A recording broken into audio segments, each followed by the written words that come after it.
পৃথিবীর মুসলমান ভালো করে জেনে নাও, কোরআনে কারীমের মধ্যে আমি আল্লাহ রাব্বুল আলামিন এমন একখানা সূরা দিয়েছি, সেই সূরা খানা রাত্রিবেলা যখন তোমরা বিছানায় ঘুমাতে যাবে একটা বার যদি পড়ে ঘুমাতে পারো, তাহলে পরে তোমাদের আমল নামে আল্লাহর পক্ষ থেকে 10 পারা কোরআন পড়ার সমপরিমাণ নেকি লিখে দেওয়া হয়। আপনাদের জানা আছে সেই সূরাটার নাম কি? সূরা ইখলাস। কেউ জানেন না? জানবে কি করে? ছেলেরা পাবজি আর ফ্রি ফায়ারে আর ওরা সব সিরিয়ালে নাকি? এরা পাবজি আর ফ্রি ফায়ার আর ওরা সব সিরিয়ালে। সূরাটার নাম কি গো? সূরা ইখলাস। সূরাতুল ইখলাস কোরআনের সবথেকে বড় সূরা নাকি? না, ছোট ছোট। ছোট সূরাগুলোর মধ্যে সবথেকে একটা ছোট্ট সূরা, সূরার নাম সূরাতুল ইখলাস। আচ্ছা কোনদিন ভেবেছেন যে এত ছোট্ট একখানা সূরা একবার পড়লে 10 পারা, দুবার পড়লে 20 পারা, তিনবার পড়লে এক কোরআন খতমের নেকি? কেন? এই কেনর উত্তর কোনদিন খুঁজেছেন? আমার বন্ধুরা, তার মানে হল পুরো কোরআনে কারীমকে মহান সত্তা আল্লাহ রাব্বুল আলামিন মূলত 3 ভাগে ভাগ করেছেন। তার মধ্যে এক ভাগ হলো আল্লাহর তাওহীদ, আল্লাহর একত্ববাদ, আল্লাহর ওয়াহদানিয়াত। একত্ববাদ বলতে আল্লাহ একজন। আল্লাহ কয়জন?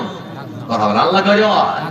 কোরআনে কারীমের মধ্যে আল্লাহ রাব্বুল আলামিন 113টা সূরার মধ্যে হয় আকাশের কথা, না হয় জমিনের কথা, না হয় নারীর কথা, না হয় পুরুষের কথা, না হয় হারাম, না হয় হালাল, না হয় সুদ, না হয় মদ, অনেক কিছু আলোচনা করেছেন। কিন্তু সেই সূরার মধ্যে আল্লাহ রাব্বুল আলামিন অন্য কোনো আলোচনা করেননি।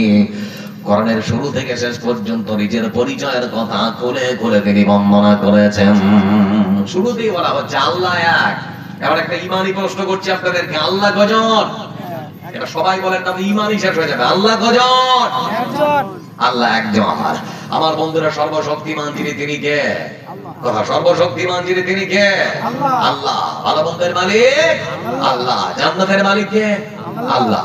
অপার বাংলায় খালি চলে যান, ফিরেরা আবার বলছে খালি মুড়ি ধরাবে, বড় বড় জাহাজ নিয়ে আসবো, হাসরের মাঠে আপনাদেরকে জান্নাতে দিয়ে যাবো। দেখি শুনে কি দেখেন যে আপনারা কেরামান কাতিবিন হাসরের দিন, কেরামান কাতিবিন হাসরের দিন আল্লাহর কাছে যদি করে অভিযোগ, আমি বলবো দুনিয়ায় ছিলাম খাজা বাবার লোক, আমি বলবো দুনিয়ায় ছিলাম ন্যাংটা বাবার লোক। বাবার কি কম আছে গো? পীর বাবা, খাজা বাবা, কি বাবা, আশ্চর্য ব্যাপার। ভারতবর্ষের সব থেকে বড় রাজ্য উত্তরপ্রদেশের মহাকুম্ভ মেলার আয়োজন হয়েছিল কয়েক মাস আগে। সেখানে দেখছিলাম যে এক ব্যক্তি কাঁটার উপরে শুয়ে আছে, বৈরের কাঁটা সম্ভবত হবে। তো এক সাংবাদিক গিয়ে জিজ্ঞেস করছে, আপনি ফের কোন বাবা গো? তো বলছে, আমি কাঁটা বাবা। বুঝতে পারছেন কিনা? আরেকজনকে দেখছি লাঠিটা এরকম করে উঁচিয়ে ধরে আছে, এরকম করে। তো লাঠিতে কিছু মালা মন্ত্র কি কি দিয়ে দিয়েছে ওগুলো, বাঁ হাত দিয়ে এরকম করে উঁচিয়ে ধরে আছে। তো সাংবাদিক ওকে জিজ্ঞেস করছে, আপনি ফের কোন বাবা? তো বলছে, আমি লাঠি বাবা। তো সাংবাদিক আবার জিজ্ঞেস করছে, লাঠি বাবা আপনি কতদিন থেকে লাঠিটা এরকম করে ছেড়ে আছে? ওই তখন বলতে শুরু করেছে, বাবা প্রায় 12 বছর হয়ে গেল আমি এরকম করে বাঁ হাতে লাঠিটা উঁচু করে ধরে আছে। সাংবাদিক আবার বলুক যে, বাবা আপনি যখন পায়খানা করেন তখন পানি নেন না? কথা বুঝতে পারেননি?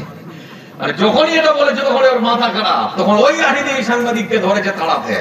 আমি এটা এজন্যই বললাম যে পীরের খপ্পরে যদি পড়েছেন, আপনার সব থেকে ঈমানটা চুরি করবে, সম্পদ তো চুরি করবে, আপনার ঈমানও চুরি করবে। একজন চোর আপনার বাড়িতে যদি চুরি করতে ঢুকে, আপনার সম্পদ চুরি করতে পারে কিন্তু ঈমান চুরি করবে না। কখনো পীরের খপ্পরে পড়ে যাবে না। এজন্যই যা চাইবো কার কাছে? আল্লাহ।